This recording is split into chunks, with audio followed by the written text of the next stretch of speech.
7 kV local solar inverter repair. Welcome. Today we're going to repair a 7 kV locally made solar inverter that's been damaged due to overload or low PV input and high consumption. The inverter's IGBT has burnt out and exploded.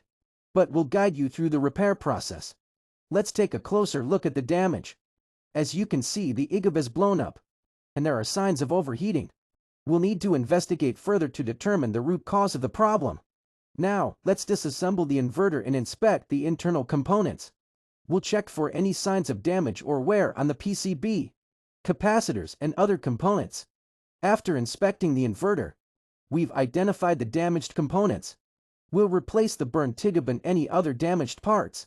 We'll also check the PCB for any signs of damage or corrosion. Once the repair is complete, we'll test the inverter to ensure it's functioning properly. We'll check the output voltage, current, and overall performance.